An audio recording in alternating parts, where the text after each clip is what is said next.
Je connais tes œuvres. Tu n'es ni froid ni chaud, tu es tiède. Ni froid ni chaud, je te vomis de ma bouche. Tu dis, je me suis enrichi, je suis riche, je n'ai besoin de rien. Tu ne sais pas que tu es misérable, pitoyable, pauvre, aveugle et nu. Je te conseille de prendre dans une main de l'or fondu et purifié par le feu. Enfin que tu sois riche en vérité, revêtu de blanc, sans honte de ta nudité. Prends l'huile pour oindre tes yeux et vois.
Nous voilà arrivés à l'endroit le plus sacré de cette île de Patmos, où Saint Jean a été envoyé en exil. Vous vous souvenez, il n'adore pas les princes, les empereurs, il ne s'incline devant aucune créature, il ne rend pas un culte à la puissance de l'argent ou au pouvoir. Il est considéré comme athée. Et c'est ce qui va être à la cause de son exil et de la persécution aussi des chrétiens. Alors nous y voici, cette grotte où il va vivre cette descente aux enfers, cette descente dans les profondeurs. C'est là que vont lui apparaître les dragons, mais aussi les cavaliers, mais aussi cet agneau, cette force invincible de l'humble amour qu'il s'agit de chercher dans les profondeurs du cœur. Vous savez que la grotte symbolise le cœur, et donc il s'agit d'aller profond, et plus profond que nos doutes, plus profond que nos peurs, plus profond que nos angoisses.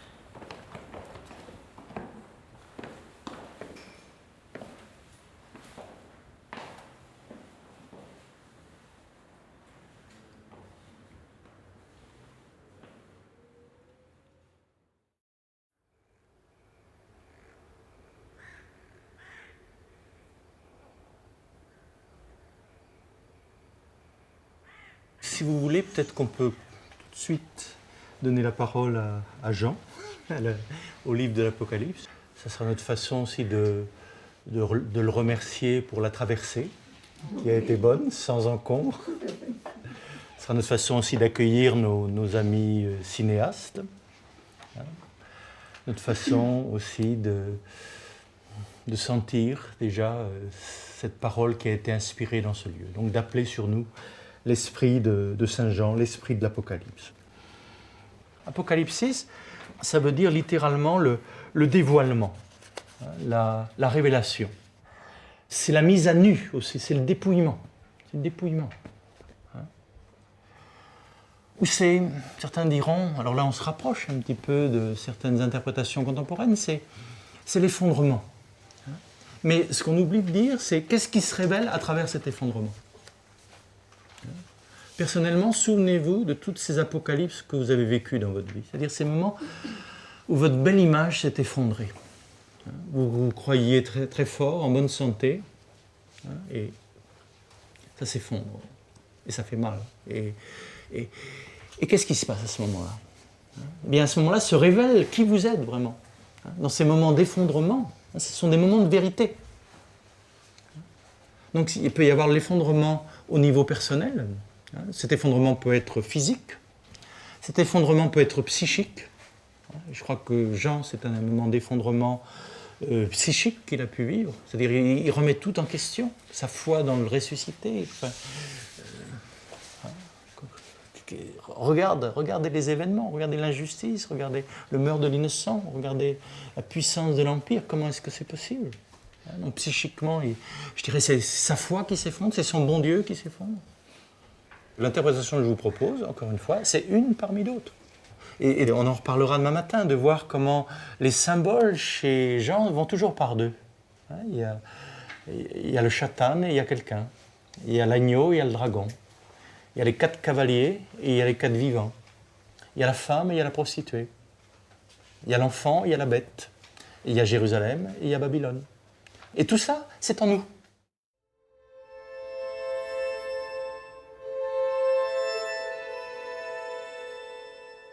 Ce que tu vois, écris-le, fais-en un livre.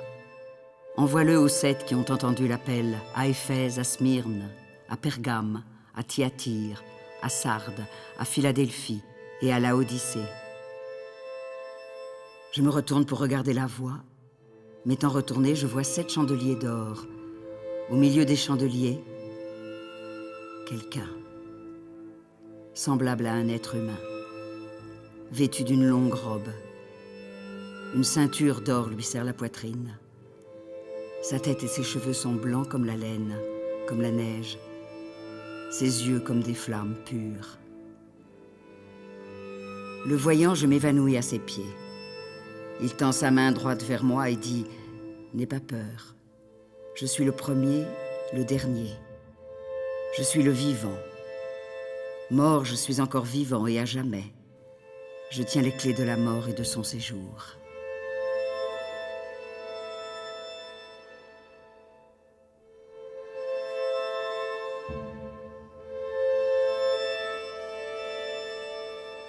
Ça commence d'abord par une rencontre avec Jean-Yves Leloup, qui était en train de traduire l'Apocalypse et qui m'a donc demandé, il m'a donné le texte et m'a demandé si ça m'intéressait de travailler et de faire quelque chose à partir du texte de l'Apocalypse qu'il était en train de traduire. Donc j'ai développé tout un parcours de couples de tableaux qui forment un corpus en fait, un corpus de 9 stations qui sont des stations comme des passages. Donc c'est aussi un travail sur la complémentarité ou l'opposition ou la dualité, etc. Et c'est à travers ce cheminement qu'on arrive vers une unité qui est donc le 1 et qui est la chambre de méditation.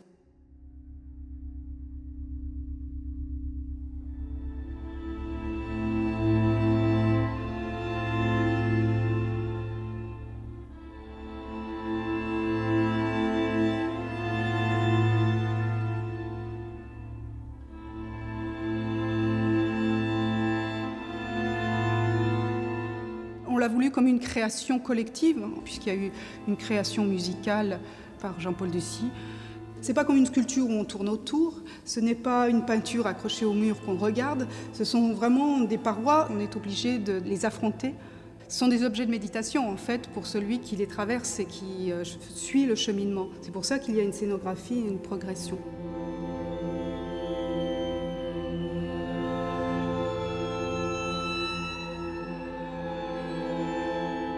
Je vois dans la main droite de celui qui siège sur le trône un livre écrit au-dedans et au-dehors, scellé de 7 sceaux.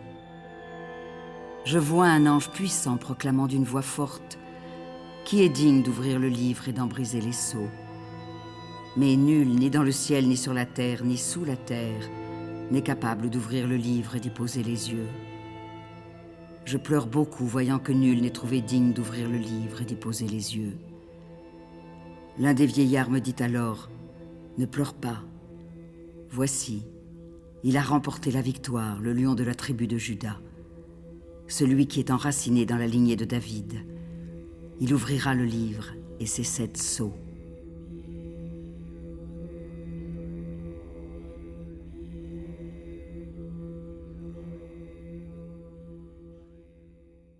Bon, c'est toujours un peu difficile de parler de soi-même. Mais peut-être je peux parler d'une apocalypse qui était à l'origine un peu de mon chemin spirituel, c'est-à-dire à Istanbul, à l'âge de 20 ans, alors que je faisais la route, comme beaucoup le faisaient à l'époque. Et effectivement, là, j'ai connu une expérience de mort clinique, liée à un épuisement, peut-être un empoisonnement. Toutes les eaux qui coulent dans le Bosphore ne coulent pas de source.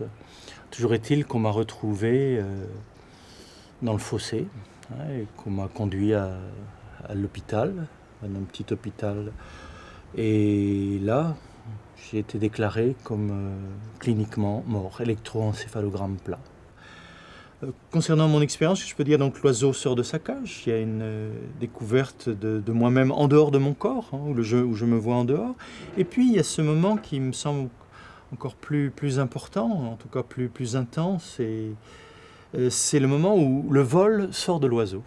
C'est une façon de parler pour dire qu'il y a un moment où effectivement je ne suis plus une âme indépendante du corps. C'est encore au-delà. C'est un silence au-delà de ça. C'est un espace, c'est un pur espace. Une pure lumière. Et là, il n'y a rien à dire là-dessus. Je ne peux pas dire ce que c'est, je peux dire que c'est. Ni ceci, ni cela. Parce que dès que j'emploie un mot, même si je dis c'est beau, c'est grand, c'est des mots. Et ces mots, c'est de l'espace-temps. C'est le fonctionnement binaire de notre cerveau. Tandis que là, justement, c'est un état, je dirais, une conscience qui n'est pas dans le cerveau. Alors, qu'est-ce qui s'est passé? Qu'est-ce qui s'est révélé? Pour moi, c'est une question importante, parce que qu'est-ce que la mort va nous révéler? Après tout, c'est les questions essentielles. On est vivant, mais qu'est-ce que c'est que la vie? Qu'est-ce que c'est que la mort? Et qu'est-ce que nous cache un certain niveau de vie, un certain niveau de réalité? Est-ce qu'il n'y a pas d'autre niveau de réalité qui se révèle quand le niveau auquel on est habitué s'effondre, s'écroule? En tout cas, pour moi, c'est ce que j'ai vécu. Donc à une époque où j'étais absolument pas croyant, ni même spirituel. Je venais de mes études de philo, où effectivement, dès qu'on parle de Dieu, c'est de l'ordre du fantasme, de la projection. Enfin, puis ça ne m'intéressait pas. Ce qui m'intéressait, c'était de vivre tout ce que j'avais à vivre. Ce qui m'intéressait, c'était le dérèglement de tous les sens, comme le dit Rimbaud.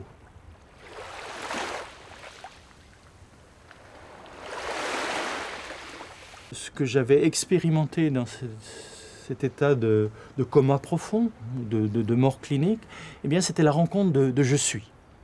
Ce pur je suis, et que ce je suis, je découvrais qu'il avait un visage, qu'il pouvait prendre un visage, et que le visage du Christ était ce visage, je dirais, de je suis incarné. Et que ce visage avait peut-être quelque chose à me dire et à m'enseigner.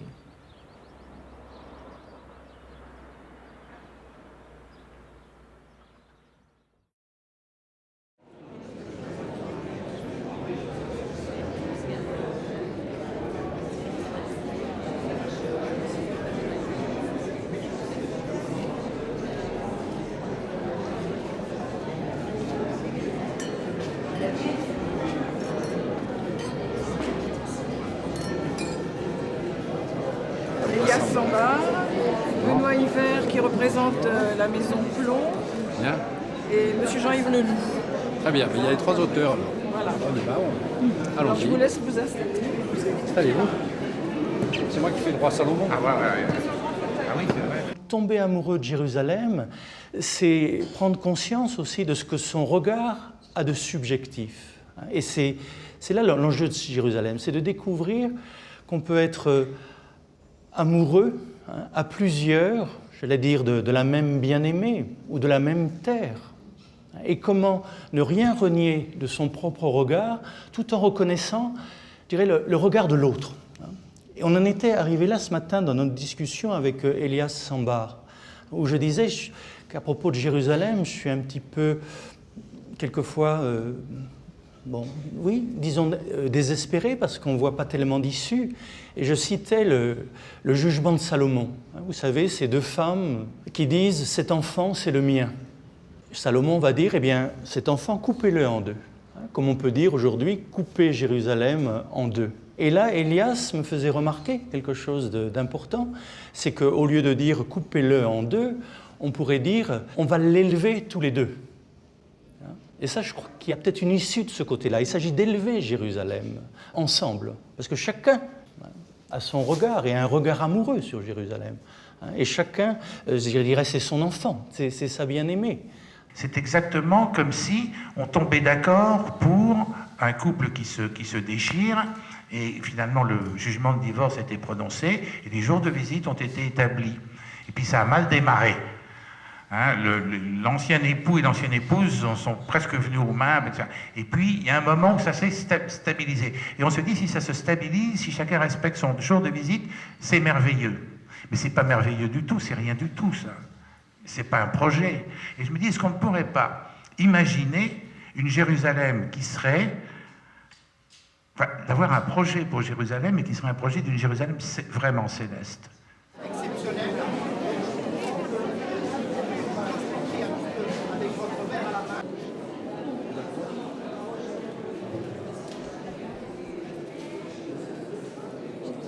Est-ce que vous avez un mercredi de libre pour venir dans notre émission? Ben là, je pars demain matin. C'est pas vrai, vous revenez quand? Ouais, je reviens au mois de juillet. Au mois de juillet. Vous êtes content de votre idée alors? Oui, Mais il enfin, faudrait prolonger. bah oui, mais malheureusement, on ne peut pas le faire. Hein, Pour approfondir un peu. Mais alors, ce qui est important, c'est que ce que je voulais dire, c'est que si l'esprit a besoin de comprendre...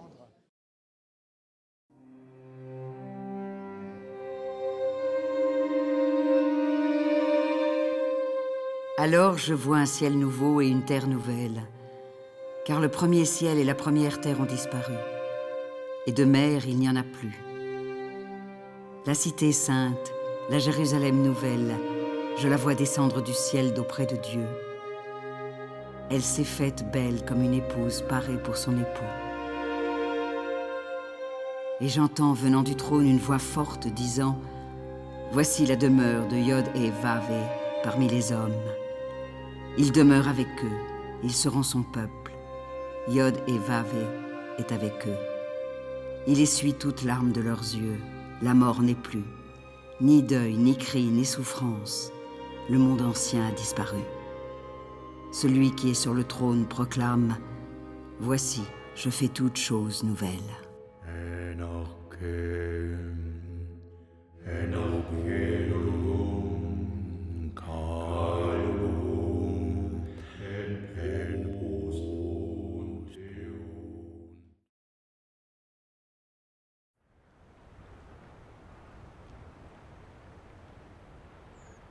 Donc découverte des évangiles et puis surtout découverte de la tradition des pères de l'Église. Alors là, je me rends compte que ces pères de l'Église sont vraiment des grands philosophes, c'est-à-dire ils intègrent à la fois la pensée grecque, Platon, Plotin, Porphyre, enfin toute cette grande tradition grecque, Aristote bien sûr, et en même temps la pensée sémite. Je trouve que c'est un lieu de pensée, hein. C'est pour ça que plus tard j'écrirai un livre sur ce que j'appelle les vrais philosophes.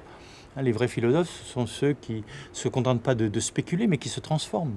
Et que ces premiers pères, ces premiers chrétiens étaient vraiment des vrais philosophes. C'est-à-dire non seulement ils pensaient, et ils connaissaient bien la pensée de leur temps, mais pour eux, le sens de la pensée, c'est de se transformer. Comme le disait Grégoire de Nazianze, c'est bien de parler de Dieu, mais c'est mieux de se transformer pour lui.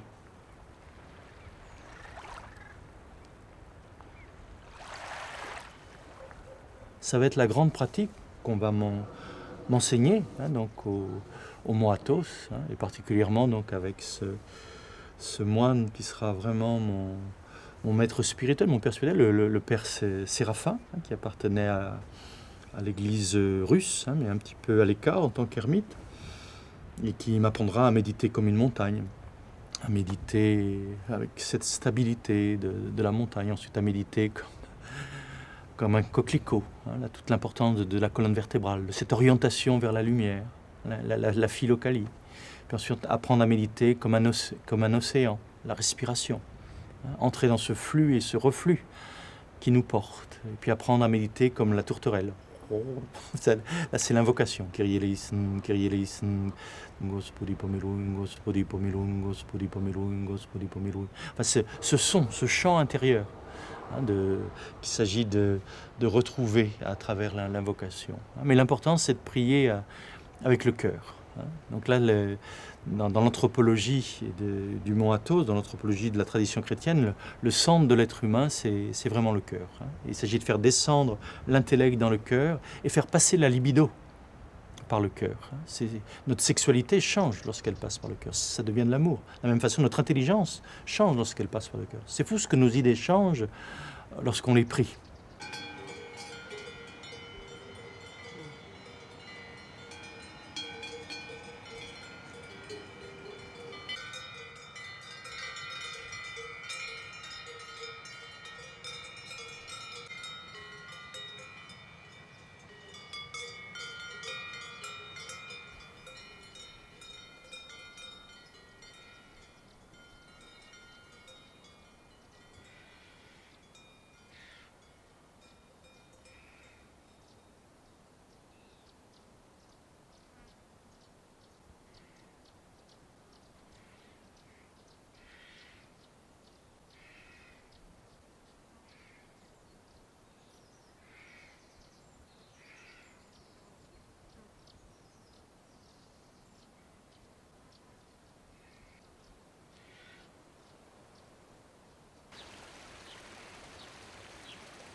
La grotte me fait penser au prophète Élie. Vous vous souvenez, il est fatigué parce qu'il parle et ça ne sert à pas grand-chose. Et il dit, Seigneur, ça suffit, enlève-moi la vie. Parce que Élie est aussi quelqu'un qui est fatigué par les discours, par les gens qui parlent de Dieu. Il dit, je ne veux plus entendre parler de Dieu, mais je veux en faire l'expérience. Et qu'est-ce qui se passe? Un tremblement de terre. Et Dieu n'était pas dans le tremblement de terre. Un orage. Je ne l'ai pas fait exprès. Un orage, des éclairs. Et le texte nous dit, et Dieu n'était pas dans l'orage. Et au fur et à mesure qu'il entre un peu plus dans la grotte, le texte nous dit, il entend le souffle d'une brise légère. En hébreu, kessor apaim, le silence d'un souffle subtil. Et à ce moment-là, Élie entre dans la grotte et il s'enveloppe de son manteau. Et le texte nous dit que Dieu était là, dans ce silence d'un souffle subtil. Je crois que c'est important, parce que certains d'entre nous disent « mais moi je ne sens rien ». Il y en a qui parlent de Dieu, de leur expérience, c'est un peu fantastique, mais moi, rien. Peut-être que ce rien est plus proche, je dirais, de la réalité, plus proche du cœur de la réalité que les choses fantastiques. Et je crois qu'Élie est un prophète très précieux pour nous, parce qu'il nous donne le droit d'en avoir marre. On a le droit d'être malheureux, mais c'est pour nous relever. Et ce qui vient nous relever, encore une fois, c'est comme la caresse d'une aile, d'une présence. C'est un souffle léger, subtil. Et c'est lui qui nous remet debout et qui nous invite à continuer notre chemin.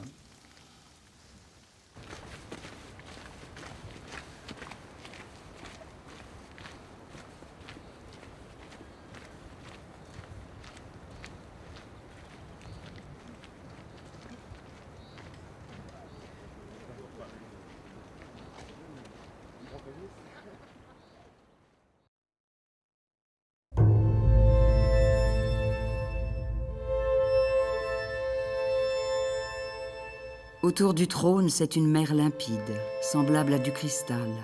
Et au centre, 4 vivants couverts d'yeux, devant et derrière. Le premier ressemble à un lion. Le second à un jeune taureau.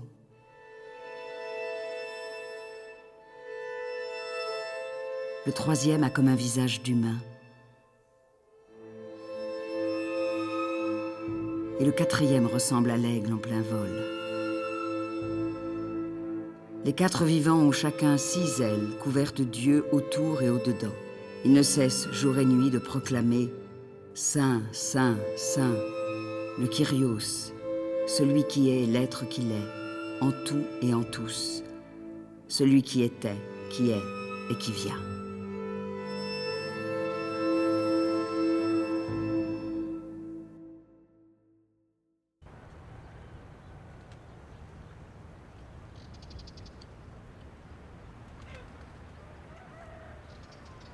Donc je commençais à m'intéresser à la psychologie, donc entrer moi-même en analyse, d'abord une analyse freudienne, et puis avec une ouverture à l'approche jungienne.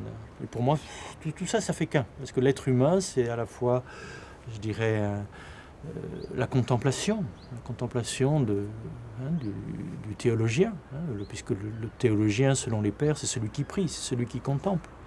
C'est l'être dans ce qu'il peut avoir d'ineffable. Et puis c'est la réflexion sur ce qu'on a contemplé. Essayer de faire entrer cette vision, cette connaissance par connaturalité dans les catégories du siècle, dans les catégories philosophiques du siècle, que ce soit la philosophie de Heidegger, la philosophie de Michel Henry et de Foucault et d'autres, de Derrida aussi, que j'ai bien aimé, tout ce travail de la déconstruction. Donc la réflexion philosophique, pour moi, a toujours été importante. Mais aussi la réflexion psychologique. Qu'est-ce que c'est que l'homme ? Le travail de la thérapie, le travail de l'analyse me semble important. Bonsoir. Donc, nous sommes très heureux de vous accueillir aussi nombreux pour cette conférence que va donner Jean-Yves Leloup. Je rappelle que Jean-Yves Leloup est docteur en philosophie, en psychologie, en théologie, est conférencier et auteur de nombreux livres. Cette conférence inaugure la rencontre annuelle du Collège international des thérapeutes. Ce collège va fêter bientôt ses 20 ans. Il a été fondé à Brasilia, puis il a essaimé en Europe. Et l'appellation entière, c'est le Collège international des thérapeutes dans l'esprit de Philon d'Alexandrie. Merci. Je vois aussi tellement de visages amis et bien-aimés que on ne fait pas une conférence à ses amis.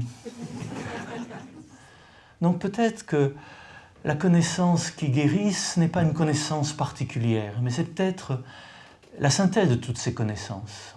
Et cette synthèse, c'est ce que les anciens appellent la sagesse. C'est peut-être la sagesse qui guérit. L'intégration de tous ces modes de connaissance, l'intégration de l'instinct, de l'affectivité, de la rationalité et de cette intuition, de cette ouverture à une intelligence plus haute que notre intelligence habituelle. Et nous souvenir dans ce travail intérieur qu'il y a aussi des compagnons de voyage, il y a d'autres thérapeutes, il y a d'autres amis, il y a cette fraternité des hommes et des femmes qui sont en chemin, avec leur fragilité, leur faiblesse, mais qui sont ensemble tournés vers une même lumière. Et qui ont différentes façons de la recevoir.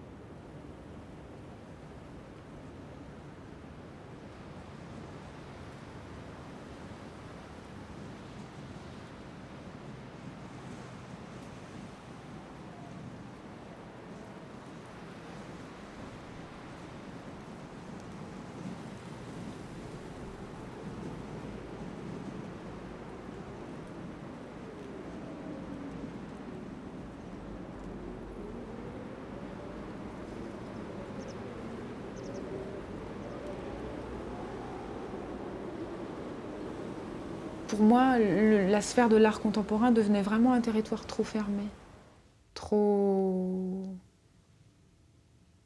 Je me sentais à l'étroit. Jean-Yves parlait hier de la chrysalide, du cocon. Il y avait quelque chose qui n'arrivait pas à se déployer au sein de cette matrice, je dirais. Et là, tout d'un coup, j'ai pris conscience, grâce à une femme aussi à Nantes, qui est quelqu'un d'important dans mon parcours, que tous ces gestes étaient thérapeutiques dans le sens où ils apportaient un mieux-être ou quelque chose de plus doux, quelque chose de... Ils permettaient une reconnexion à une dimension essentielle, je crois, de la personne. Et elle m'a dit, peut-être tu peux travailler à l'invention d'une forme qui soit... C'est pas devenir thérapeute en se formant auprès d'un tel ou d'un tel, c'est vraiment assumer la dimension thérapeutique de tous ces gestes que tu portes, qui te sont donnés.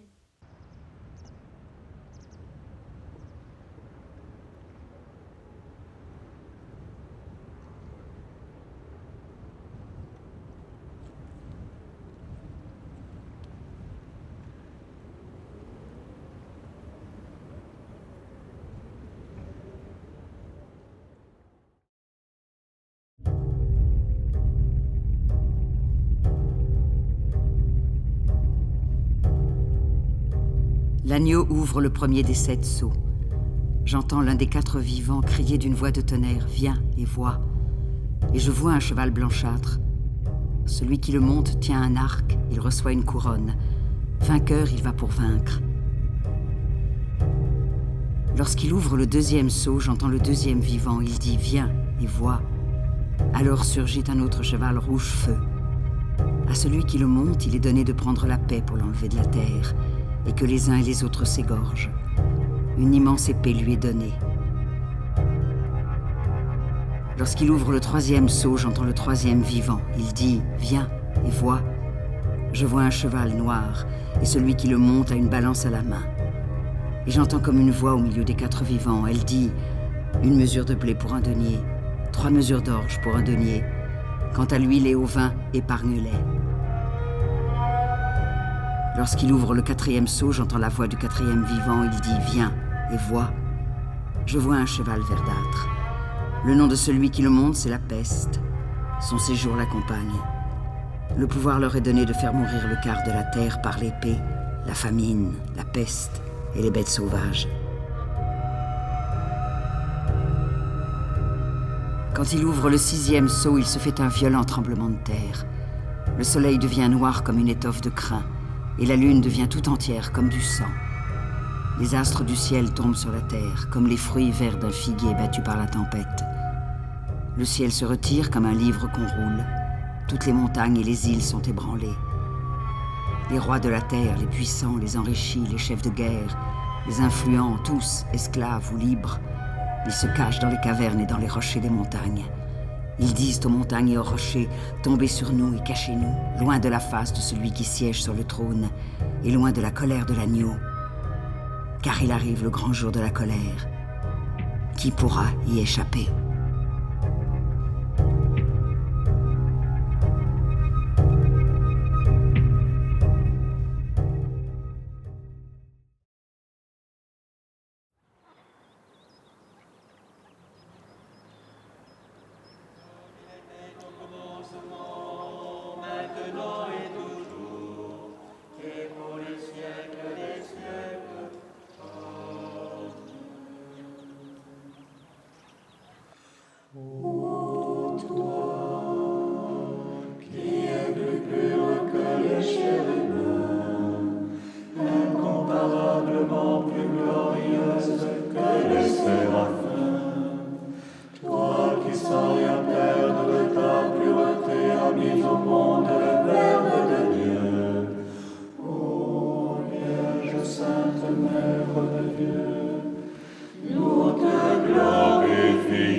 Seigneur et Maître de ma vie, éloigne de moi l'esprit d'oisiveté, de découragement, de domination et de vaines paroles, et donne-moi un esprit d'intégrité, d'humilité, de patience et d'amour, et fais-moi grâce à moi, ton serviteur.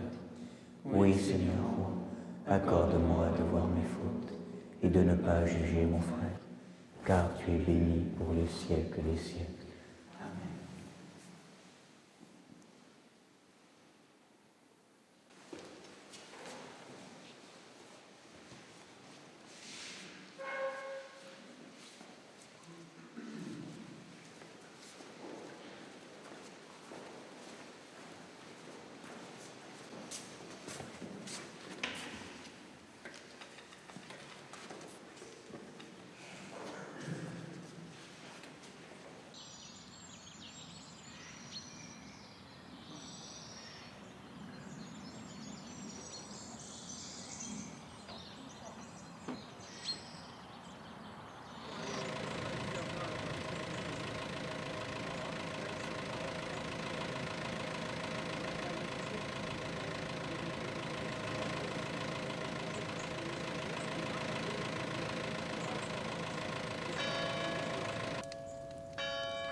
Quelle étrange merveille m'apporte ta voix.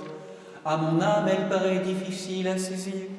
Sans semence concevrai-je pour enfanter comme tu dis. Réjouis-toi, les cieux célestes par les dieux descendus. Réjouis-toi, bien-aimé de terre vers le ciel nous conduit. Réjouis-toi, les anges saints les plus âmes admiration. Réjouis-toi, sujet de plainte pour l'enfer et les démons.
Joignons-nous tous dans la cérémonie de la prière, pas seulement au Japon, mais partout dans le monde, s'il vous plaît, pour nous aider à trouver une issue à la crise de cette planète. Et devant parfois l'impuissance de la technologie ou des décisions trop humaines, la prière, nous le savons bien, peut être ce recours bouleversant, une forme de contemplation agissante qui permettra de pouvoir donc accomplir ce qui peut être demandé au cœur des différents éléments.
Dieu est partout, mais nous, on n'est pas partout avec lui. Et qu'il y a des lieux où on est plus présent à sa présence. C'est pour ça que de temps en temps, c'est bon de revenir au monastère. C'est vrai que pour beaucoup de personnes, le mot religion renvoie au mot institution, avec tout ce que ça peut avoir quelquefois de sclérosé ou d'enfermement ou d'a priori. Mais le but de toutes les religions, c'est de nous relier à la source de l'être. Et si ça ne nous relie pas à la source de l'être, à quoi bon? Pour ça, je me pose toujours la question, quelle que soit la religion dans laquelle tu te trouves, est-ce que ça te rend plus intelligent? Est-ce que ça te rend plus aimant? Est-ce que ça te rend plus vivant? Et si cette religion dans laquelle tu te trouves, ça ne te rend pas plus intelligent, plus aimant et plus vivant, à quoi bon? Et si le parti dans lequel tu te trouves, l'institution dans laquelle tu te trouves, ça ne développe pas en toi, je dirais, ces qualités humano-divines, ces qualités de sagesse et de présence, à quoi bon? La religion, c'est fait pour ça. J'emporte partout mon église, mon temple. Parce que, comme le disait le Christ, désormais le temple, c'est le corps de l'être humain. Et ce corps je dirais, a un saint des saints. Et ce saint des saints, c'est le cœur. Et pour moi, ce cœur est habité, aimerait demeurer toujours habité par l'invocation de Yeshua, l'invocation de son nom. Donc effectivement, que je me trouve à Paris, à la FNAC, là où tu m'as interviewé, ou à la mairie du 16e, ou ailleurs, je dirais ce qui est important pour moi, c'est de ne pas perdre le lien avec Yeshua, avec mon Seigneur et mon Dieu, mon enseigneur, celui qui me guide, qui m'oriente. C'est ça le secret de ma vie. Et quand je suis dans l'oubli de sa présence, ça c'est non seulement la souffrance, mais c'est l'enfermement dans mon petit moi, dans mon petit ego, dans mes petites histoires. Et là, c'est douloureux. Mais tant que je me souviens de lui, tant qu'il m'accorde la grâce de me souvenir de lui, de sa présence dans tout ce que je vis, ce que je fais, ce que je dis, ça ira.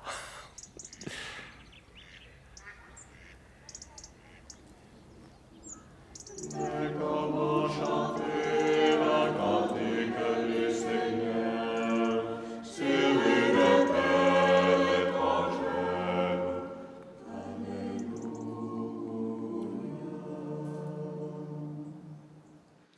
Si je t'oublie Jérusalem, puissais-je perdre aussi le souvenir de ma droite?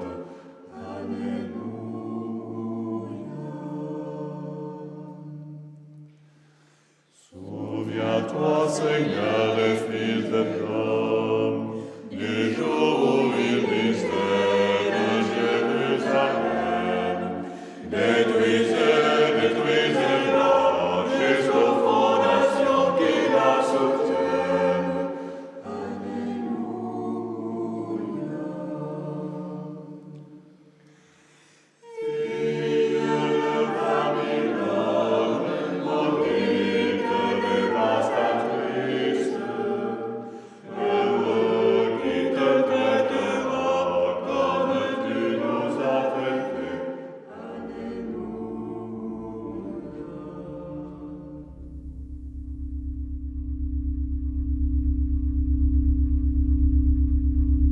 Alors un ange puissant saisit une pierre comme une lourde meule et la précipite dans la mer, disant « Avec la même violence est jetée Babylone, la grande. Il n'y en a plus. » Et le chant des joueurs de harpe et des musiciens, des joueurs de flûte et de trompette, on ne l'entend plus chez toi. Ni aucun artisan ou artiste, on n'y entend plus le bruit de la meule. On n'y voit plus luire la lumière du chandelier. La voix du fiancé et de la fiancée, on ne l'entend plus chez toi, car tes marchands sont prospères. Par leur médecine, ils égarent toutes les nations. Après cela, je vois un autre ange descendre du ciel. Il a un grand pouvoir et la terre est illuminée de sa gloire. Il s'écrie d'une voix forte, « Elle est tombée, Babylone la grande. La grande cité vêtue de lin, de pourpre et d'écarlate, étincelante d'or, de pierres précieuses et de perles. Une heure suffit pour ruiner toutes ses richesses. »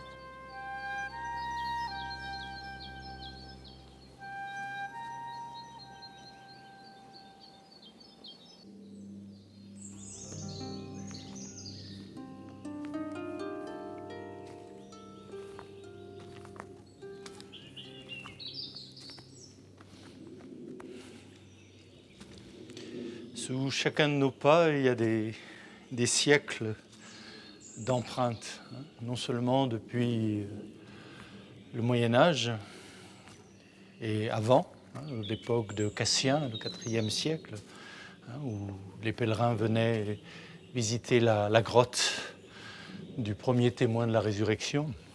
Mais même avant, cette forêt est une forêt sacrée, un temple. C'est pour ça qu'aujourd'hui on dit que c'est une forêt relique qui abritait les grandes déesses, toutes ces divinités telluriques qui ont précédé le christianisme. Et cette grotte où nous allons, là où habitait Marie-Madeleine, c'était certainement une grotte avec un culte de la fécondité.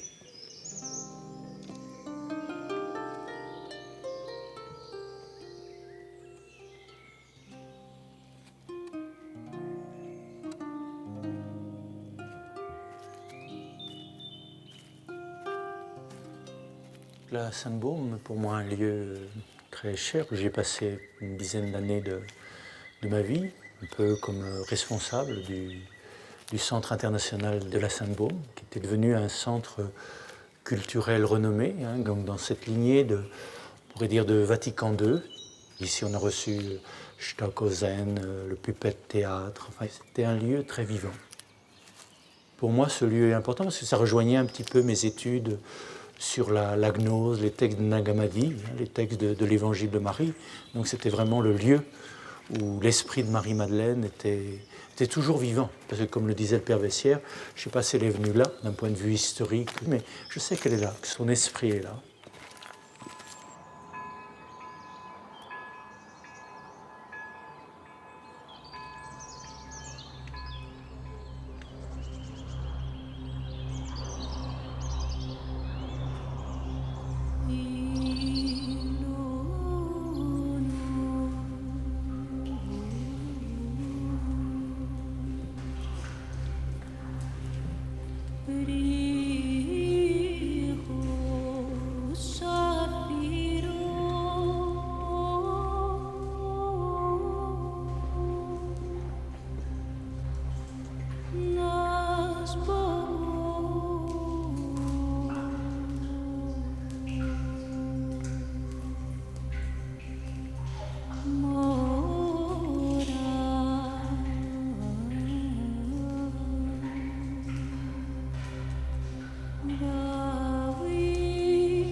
Marie-Madeleine, je dirais, c'est tout le féminin. C'est le féminin le plus charnel.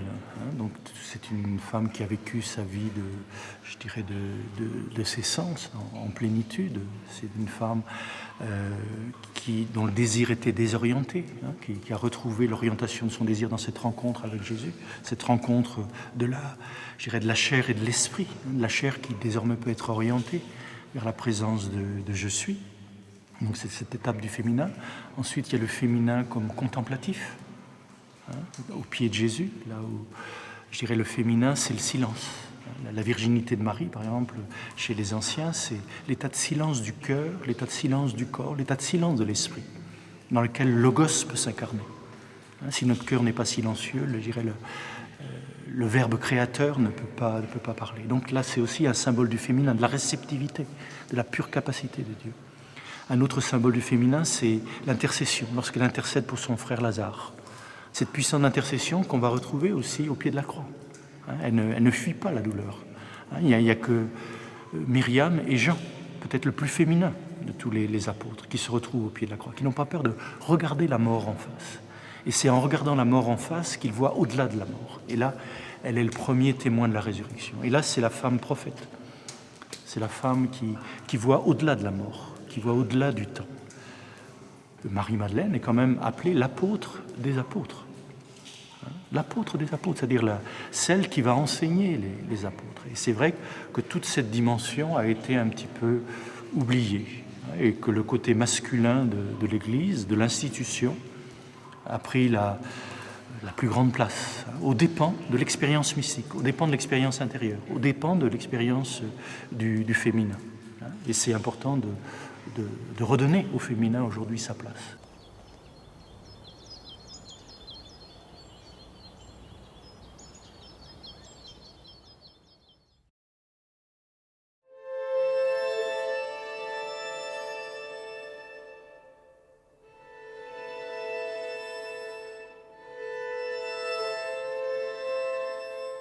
Un grand signe apparaît dans le ciel. Une femme revêtue de soleil et sur sa tête une couronne de 12 étoiles.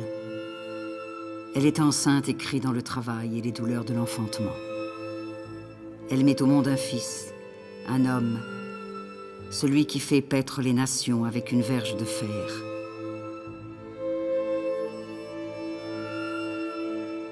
Un autre ange, le troisième, les suit. Il dit d'une voix forte: si quelqu'un adore la bête et son image, s'il en reçoit la marque sur le front ou sur la main, il connaîtra aussi le vin pur de la colère que Yod et Vavé préparent dans sa coupe. À tous, petits et grands, riches et pauvres, hommes libres et esclaves, la bête impose sa marque sur la main droite ou sur le front. Nul ne pourra acheter ou vendre s'il ne porte la marque, le nom de la bête ou le chiffre de son nom, 666. C'est le moment d'avoir du discernement.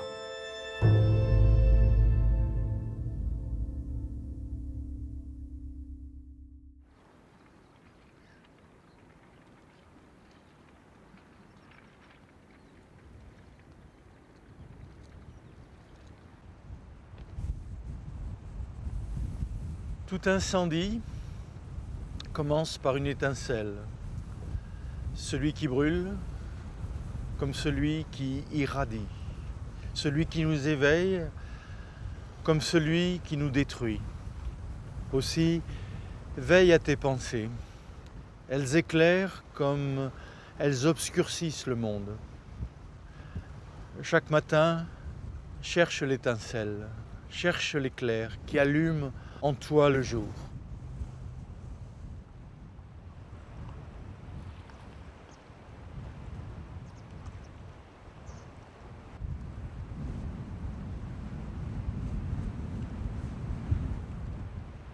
Quand on parle d'Apocalypse aujourd'hui, on parle surtout de l'effondrement, hein, de la catastrophe et tout ça, et on oublie que c'est la révélation de la lumière au cœur de cette catastrophe, à travers cette catastrophe.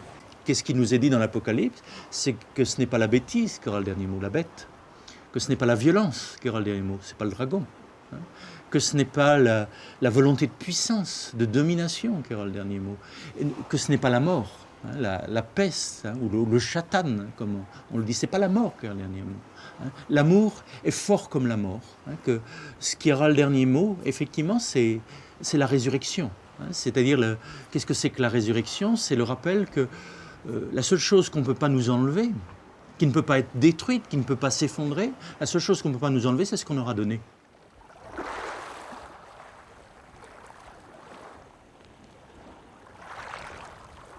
Ce que dans la tradition hébraïque et dans le livre de l'Apocalypse, on appelle Dieu, c'est ce don qui est à l'origine de l'être. C'est ce don qui est antérieur à l'être. Et à travers tout acte de don, de générosité, de création, qu'elle soit artistique, qu'elle soit médicale, qu'elle soit un service de la parole ou service des soins, dans tous ces actes de don, il y a la puissance même de la résurrection. Il y a le mouvement de la vie qui se donne. Le mouvement de la vie qui se donne, c'est la présence même du ressuscité en chacun de nous.